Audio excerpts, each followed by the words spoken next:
The walnut stain came out at midnight. Viveka heated it herself over the spirit lamp in the dressing room, which was unusual. She never touched anything that left marks on her hands. But she had sent the maids away and locked the corridor door, and when Sylvaine heard the key turn, she already knew something was wrong. "Sit down," Viveka said. The smell reached Sylvaine before the bowl did. Dark, vegetal, sharp as an autumn ditch. Walnut shells boiled down to a dye the color of mud water. "Your hair," Viveka said, pulling the pins out herself. Sylvaine felt them go, one by one, the auburn mass of it loosening down her back. Her mother's hair, the exact color of October beech leaves, amber going deep red at the roots, almost black at the tips, the kind of color people stop to remark upon, the kind of color a man might remember. Hold still. The brush came across her scalp in long strokes, cold at first, then not. Sylvaine felt the wet weight of it spreading, darkening. Her hands gripped the chair arms. "Madam, please, what is this for?" Viveka's reflection in the glass did not look cruel. It looked satisfied, which was worse. "For propriety," she said. "That color of yours is conspicuous. A servant should not call attention." Sylvaine had been called many things in the 5 years since her father's death. She had not, until this moment, been told that the color of her hair was a liability. When it was done, the auburn choked out, replaced by a flat, ordinary brown. Viveka set down the brush and bent close to the glass to examine her work. She said 5 words. "He won't find you now."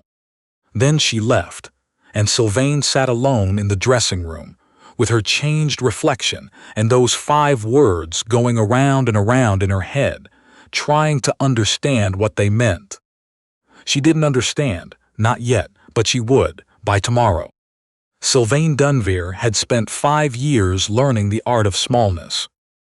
She woke before the kitchen fires were lit. She carried coal and linen and hot water.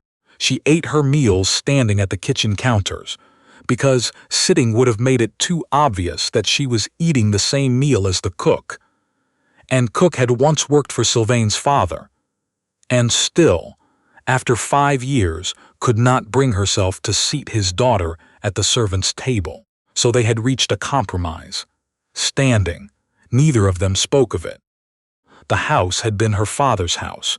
Robert Dunvere had built the West Wing himself, designed it, oversaw every stone, planted the elm row along the drive. He had died 5 years ago in April, a quiet death, in his own bed, with Sylvaine holding one hand and no one holding the other, because Viveka had been in London that week, overseeing the purchase of a new set of curtains for the drawing room. Viveka had arrived 3 years before that, with her daughter Priscilla and her soft voice and her talent for making herself necessary before anyone noticed she had moved in. Sylvaine had been 15. She had wanted desperately to like her new stepmother. She had tried. After her father's funeral, the trying stopped. Viveka did not ask her to leave. That would have been too obvious, too easy to contest. She simply rearranged things, the master bedroom, the household accounts, the seating at table, the question of Sylvaine's education, which had been ongoing and was quietly discontinued. A girl of limited prospects, Viveka explained to the solicitor, does not require French instruction. The solicitor had not asked what made Sylvaine's prospects limited, given that Robert Dunvere had left a will. But solicitors were expensive, and Viveka controlled the household funds, and Sylvaine had been 19 and alone.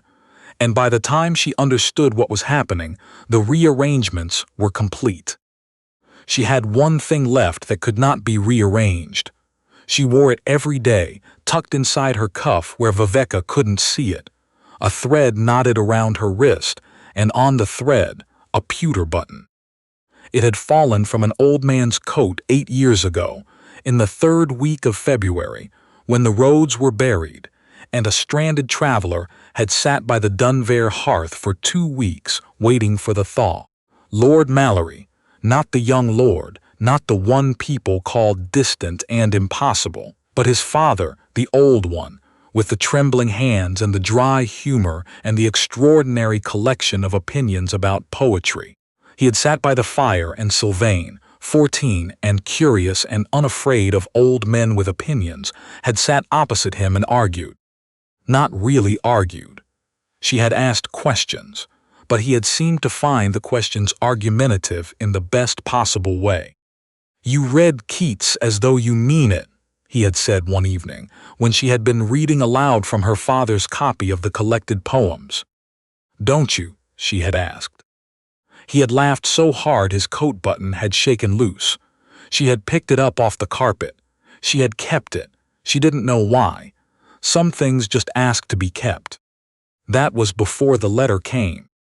The letter arrived on a Thursday, brought by a rider in a coat, so new it still had the shop's crease in the shoulders. Sylvaine was polishing the brass fittings on the library shelves, a task she had given herself because the library was cold and north-facing, and Vivica never came in. When she heard Vivica's voice go tight and bright and calculating all at once in the hallway.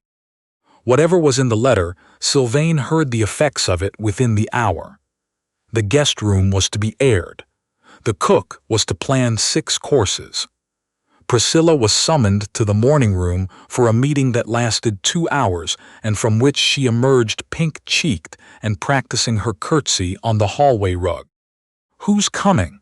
Sylvaine asked Ned, the footman, who knew everything, because footmen always know everything. "The Duke of Ardenvale," Ned said, and he said it the way people say a very large number, with a small pause on either side to let it breathe.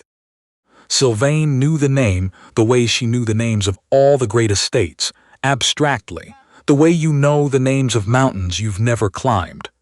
Ardenvale was north. Old family, old title, the fortune restored in recent years after some trouble she'd never heard the full story of. The current duke was said to be serious, private, exacting. Why a serious, private, exacting duke would come to a faded country estate in the middle of autumn, Sylvaine couldn't say. But that night, passing the morning room door with a tray, she heard Vivica's voice, low and careful. "He is coming because of a letter. A letter his father left him. He believes he has some obligation to this family." "To us," Priscilla's voice, bright with confusion. "To Dunvere," Vivica said. "The old lord sheltered here once. Years ago, he seems to have felt it warranted a sentimental return." A pause. "You will be everything he expects to find," Vivica said, and her voice had the sound of a woman who has planned something all the way through to its end. Sylvaine carried the tray past the door and did not stop, but her steps slowed before she could stop them, because she had heard something in those words, a letter his father left him, that snagged on the button at her wrist. Old Lord Mallory, trembling hands, the smell of wood smoke, and a long winter thaw. He believes he has some obligation to this family. She went to her room that night and lay awake listening to the house settle, and felt something she had trained herself not to feel for 5 years. Hope, small and inconvenient as a crocus in November. And then Vivica came with the walnut stain. The Duke of Ardenvale's carriage came up the drive at precisely noon. Sylvaine watched it from the landing window. 4 dark horses, a crest on the door, a raven on a field of gray, and thought that he was younger than she'd imagined, tall, dark-coated, with the manner of a man accustomed to rooms that quieted when he entered them. He had not smiled, not at Vivica's curtsy, not at Priscilla's. His eyes, even from the landing window, were moving across the front of the house with a different kind of attention. Not appreciation, not assessment, but searching. She stepped back before his gaze could reach the window. She had her orders. She was to remain in service. She was not to draw attention. If His Grace addressed her, which he would not, because men of his station don't address the housemaid when there are hostesses to attend to, she was to answer briefly and disappear. She did not need to be told about the hair. She understood now what the hair had meant. He won't find you now. He was looking for someone, and the only description his father could have given him of the Dunveer daughter was a color dark auburn in winter firelight, because what else does an old man note about a 14-year-old girl? That she reads well, that she asks too many questions, and that her hair is the color of October. She understood everything, and she stood at the sideboard in the dining room that evening, and poured wine with steady hands, and told herself it didn't matter. The dinner table had not seen the good china in 2 years. Cook had managed 4 courses from a household allowance that usually strained to make 2. Priscilla was placed at the Duke's right hand, Vivica at the head, smiling the particular smile she kept for occasions of consequence. Sylvaine poured wine and did not exist. The Duke ate sparingly. He spoke when spoken to. He asked Priscilla 2 questions. Did she find the country dull in autumn, and had she always lived at Dunveer? And both times, before Priscilla could answer, Vivica's voice had arrived in the half-second gap like a door swinging shut. The Duke noticed. Sylvaine could see him noticing, the slight pause before he returned his attention to his plate, the way he had of listening to what was not said. He was searching for something at this table and not finding it. Between the fish course and the roast, he asked, in the same quiet tone he used for everything. I wonder, the library. I noticed it as I passed. Is it much used? By Priscilla, Vivica said immediately. She has a great love of reading, a very formed mind, her governess always said. Priscilla smiled the smile of a girl who has been rehearsed. My father mentioned, the Duke said, with the idle deliberateness of a man placing a piece on a board, a particular copy of Keats. The collected poems with a blue spine. He borrowed it during his stay and was sorry not to return it. I had hoped to see it. The silence lasted perhaps 3 seconds. Vivica's fork did not stop moving. I believe we have several volumes of poetry. Priscilla adores poetry.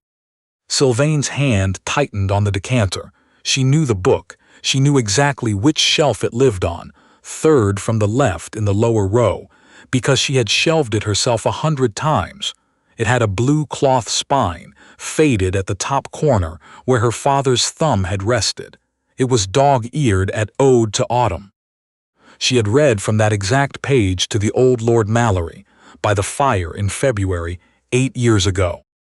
The Duke turned in his chair, not toward Priscilla, not toward Vivica, but in a wider arc, as though searching the perimeter of the room. His gaze passed across the sideboard, across Sylvaine. She looked at the decanter. She held her breath. I'm sure we can find it, Vivica said warmly. Tomorrow, certainly. Of course, the Duke said, and reached for his wine. Sylvaine let out her breath slowly. She was invisible. The dye had done its work. He had looked straight at her and seen a housemaid with brown hair and downcast eyes, which was precisely what Vivica had intended. He had not looked at her eyes. Her eyes were not brown. They were the same gray-green as her father's eyes, as the library wallpaper, as the first ice on the pond in November. But men like him don't study the eyes of the housemaid. Vivica sent for her that night. The morning room, the lamp, the studied silence before she looked up from her correspondence, an old trick, and it still worked. By the time Vivica set down her pen, Sylvaine's palms were damp. You were noticed at table, Vivica said. Not seen, noticed. There is a difference, and you came near to erasing it. Sylvaine said nothing. I'm arranging for you to go to my cousin's farm, near Inverness.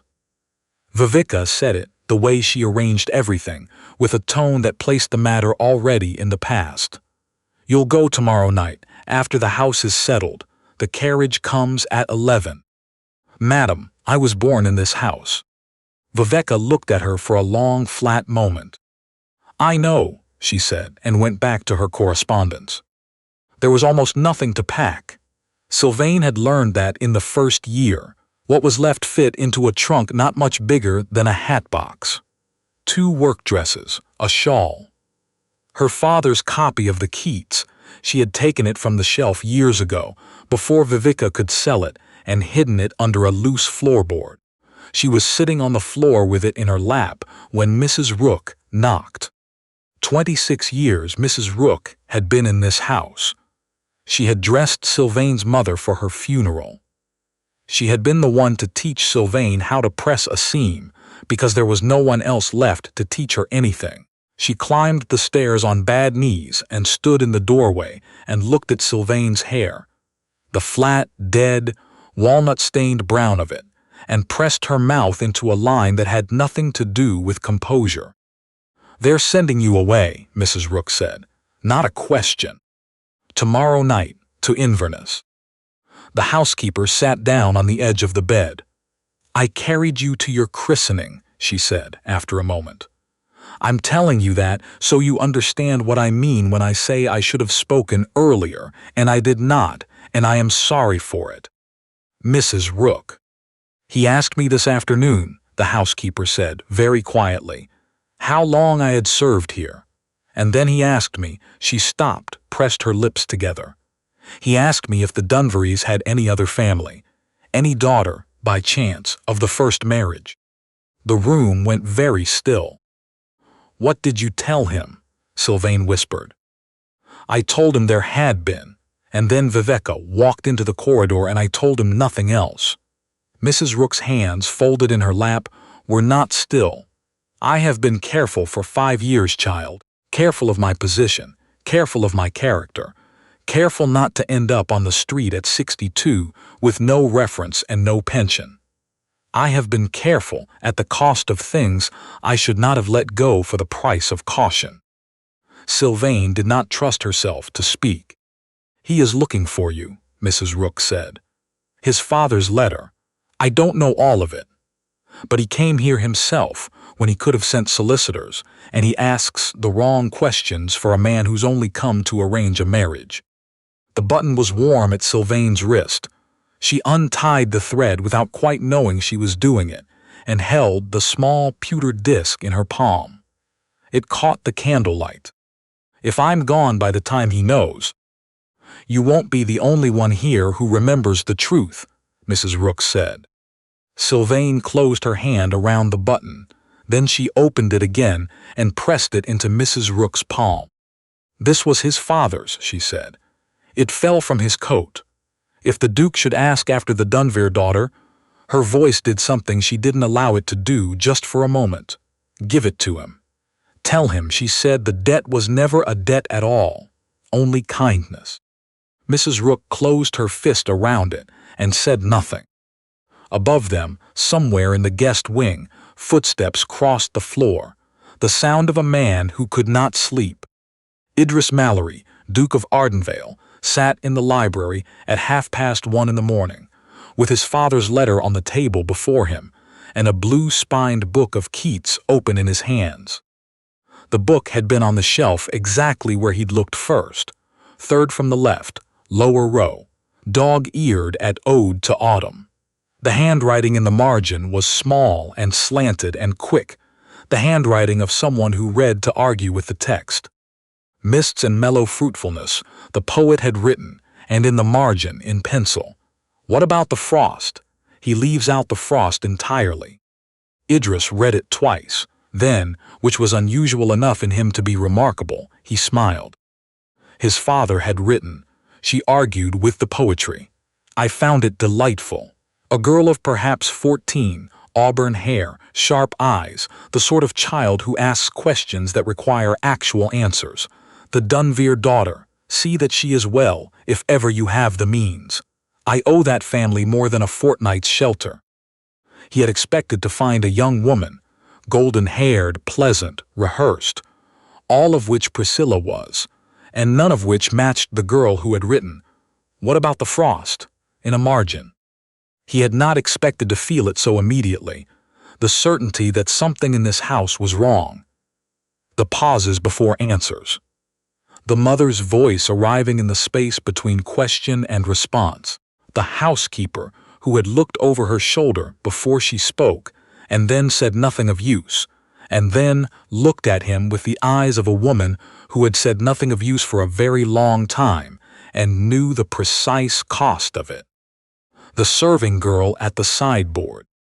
He had not meant to look at her, but when he had mentioned the Keats, when he had watched the room respond. Viveka's fork not stopping, Priscilla's smile not flickering, because Priscilla hadn't known what he was asking.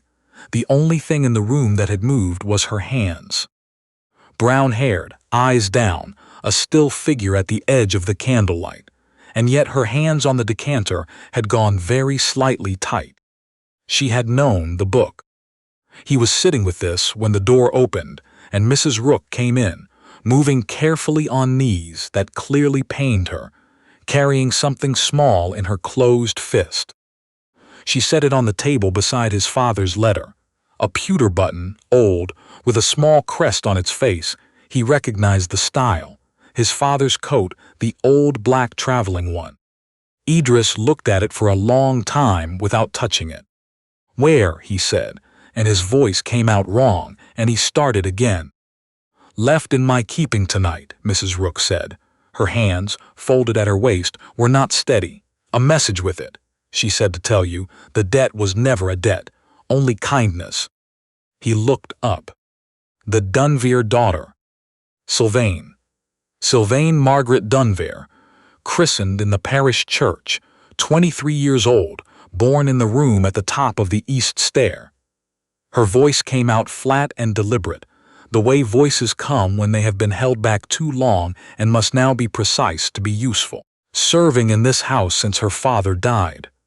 Her stepmother had her hair darkened last night, with walnut stain, because his late lordship described her by the color of it. He said nothing. He picked up the button and turned it over in his fingers. "Where has she gone?" Mrs. Rook's chin rose slightly. "A carriage came at 11. Viveka said her cousin's farm, near Inverness." A pause. "There is no cousin, Your Grace." The fire in the library grate had burned to coals. Idris set the button down, then picked it up again and put it in his pocket. He was at the stable before Mrs. Rook had made it back down the library stairs. He found her at the Crossroads Inn, 12 miles east, sitting in the taproom with her trunk beside her and a cup of cold tea she hadn't touched. The carriage driver had been engaged only as far as the inn, with no address given for what came after. Nowhere to go, no plan. She was sitting very straight, hands folded, watching the door with the expression of someone who has made a decision to stop hoping and hasn't quite finished making it. She stood when she saw him, old reflexes, the curtsy beginning before she could stop it. "Don't," he said. She stopped, looked at him. In the lamplight of the taproom, her hair was brown and flat and entirely wrong, and her eyes were the gray-green of November ice, and she had the look of someone who has been asked to make themselves invisible for so long that they have nearly managed it. He reached into his pocket and placed the button on the table between them. She looked at it. He watched her face change. "Your father dropped this," she said carefully. "In February, 8 years ago during the thaw. He writes about the button quite specifically. He said a girl of exceptional curiosity picked it up off the carpet, and he suspected she kept it, and he found he didn't mind at all." Sylvaine put her hand over the button on the table, not picking it up yet. "I thought he was just an old man stranded by the snow," she said. "He never said who he was." He rarely did. He found it restful. Idris sat down across from her, which was not something dukes did in public taprooms, and he did not particularly care. He said you argued with the Keats. "Ode to Autumn has no frost in it," she said, with a precision that was clearly automatic. "It's an ode to harvest, not autumn. Autumn has frost." "I know," he said. "I read your margin note." She went still. "You were there, in the library tonight. You found the book before dinner." She stopped, recalculated. "You already knew it was the wrong one, Priscilla has never opened it in her life. You could see that from the binding. You came knowing." "I suspected," he said, "and then you moved." She looked down at the button under her hand. "She dyed my hair," she said, matter-of-factly, the way people state things they have decided not to feel yet. "Because your father described me by the color of it," she said. Sylvaine stopped. She said, "He won't find you now." "He won't find you now," Idris repeated quietly. 5 words. "I didn't understand until morning." She looked up at him. "You came to find me, not Priscilla." "I came to find the Dunveer daughter, which I was given to understand was the same as Priscilla." He kept his voice even. "My father's letter names no given name. Only the family, only a description, and a book, and a girl who asked questions that required actual answers." He slid the letter across the table. "He remembered you specifically." She read it. She read it twice. When she looked up, her face had changed in a way he chose not to examine too quickly. "He remembered me," she said. He felt the debt. It wasn't a debt. Her voice was quiet but entirely certain. He was stranded. "We had room and a fire and enough food. That's not generosity. That's only what you do." "Yes," Idris said. "That is exactly what my father found extraordinary about it." He brought her back before dawn in his own carriage and rang the bell himself and asked the household to assemble in the front hall. He stood Sylvaine beneath the portrait of her mother that hung above the stairs. Robert Dunveer's first wife painted the spring before Sylvaine was born, with the same gray-green eyes and the same stubborn precision in the set of her mouth, and he said, in the voice he used when he meant to be clearly heard, "This is Sylvaine Dunveer, daughter of Robert Dunveer, born in this house. I understand some of you may have been encouraged to forget it. You are at liberty to remember it now." Mrs. Rook, standing at the back of the hall, did not try to stop the tears and did not apologize for them. Vivica was in the morning room. The solicitor arrived from the neighboring town at 8 in the morning, and the conversation that followed was not a long one. It did not need to be. The parish register had been sent for. The will had been found in the locked drawer where Vivica had put it, and wills in locked drawers tend to say unkind things about the people who put them there. The household accounts were, as the solicitor put it with professional restraint, illuminating. Priscilla came to the library door at 9 o'clock, uninvited. She stood in the doorway in her morning dress and looked at Sylvaine and at the papers on the table, and her color rose and then fell. "I knew she was sending you away," she said in a small, clear voice. "I didn't know where," she said, "a cousin. I knew there was no cousin. I didn't say anything." A pause. "I won't say anything now that I can't take back, but I will tell the solicitor what I know." She told the solicitor what she knew. It was, in the solicitor's words, extremely helpful. Vivica left before the week was out. The county did not need to be formally informed. The county had ways of knowing things that required no announcement. The vicar's wife had been at the Crossroads Inn that early morning, returning from a call on the neighboring rector, and had seen the Duke's carriage and a brown-haired girl in a tap room, and had drawn conclusions with the speed and accuracy that comes only from 20 years of careful attention. By Thursday, the county knew. By Saturday, Viveca's credit at the Drapers was under review. Within a month, there was not a drawing room in 3 counties that did not know precisely how a dead woman's portrait had been claimed as a living one. It was said Vivica left for a coastal town where nobody knew her. It was said she told her new neighbors she was a widow, ill-used by grand relations. Dunveer Manor stopped listening. They were married in the parish church the following September, on a morning bright enough to feel like an argument against all the gray months that had preceded it. Sylvaine wore her mother's ring on her hand where it had always belonged. Her hair had grown back through the spring and summer, slowly, the way honest things grow, Not brown, not walnut dark, but the color it had always been, October amber going deep red at the roots. She wore it without apology, and the whole county, which had been in that drawing room, or knew someone who had been, understood exactly why. Mrs. Rook sat in the family pew, by ducal instruction, in new gray silk that she had protested and then accepted with the dignity of someone who has waited 26 years to sit exactly there. She cried from the second hymn onwards and considered this entirely appropriate. Priscilla stood as bridesmaid. Her hands shook when she held the flowers, and she did not entirely stop shaking through the service, but she stood there and held them without looking away. And this, Sylvaine had decided, was worth a great deal. The wedding breakfast was at Dunvere Manor, Sylvaine's insistence, and it was during the toasts that the guests noticed what had been done to the library door. Mounted beside it, in a small glass case commissioned without ceremony and installed without announcement, was a pewter button on a square of dark velvet, with a card beneath it in the Duke's own handwriting.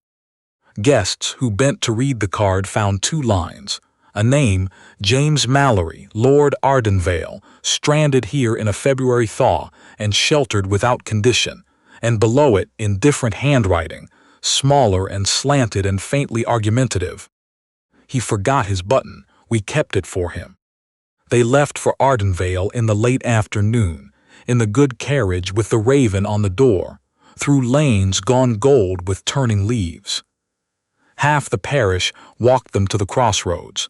The Dunvere cook wept openly on the drive and did not appear to consider this embarrassing in the least.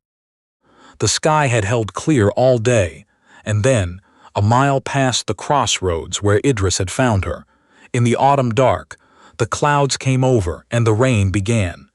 Light at first, then steady, drumming the carriage roof with the cheerful indifference of rain that has no opinions about weddings or the people inside them. Sylvaine laughed. She couldn't help it. "Of course," she said. "Of course it rains." Idris, who had anticipated this, reached beneath the seat and produced a coat. Old, well kept, with the careful look of something that has been preserved rather than simply not worn. Dark wool, warm, with a missing button at the third placket where a pewter one had once been. He shook it out and laid it around her shoulders over the white wedding dress, and fastened what buttons remained with the same careful attention he gave to everything that mattered. Sylvaine put her hand flat against the lapel, felt the weight of it. The particular warmth of old wool kept a long time. "This was his," she said. "His traveling coat. He left it here when the thaw came. Said he wouldn't need it where he was going, and he was right about that." Idris closed his hand over hers. "I thought it should go back to where it was warm." The rain drummed on. The lights of Ardenvale came up through the gray ahead of them, steady and unhurried, like something that had been waiting long enough to have stopped counting the days. "Your father said it was only a fortnight's shelter," Sylvaine said after a while, "and the fire and the food, and a 14-year-old girl arguing with the poetry." "Extraordinary kindness," Idris said. "It was only what you do." "Yes," he said for the second time, and he meant it the same way both times. "That is exactly the point." She turned the pewter button over in her free hand, the button that had been on a thread at her wrist for 8 years, that had sat in Mrs. Rook's fist for one long night, that now rested in a glass case beside the library door for every year to come to see. Outside, the autumn rain washed the road clean and new. Inside, under the old wool coat that smelled of wood smoke and a long ago thaw, Sylvaine Dunvere felt the carriage carry her forward through the dark toward the lit windows ahead, and thought that some things, once given in kindness, have a way of finding their way home. The button was warm in her palm. She kept it.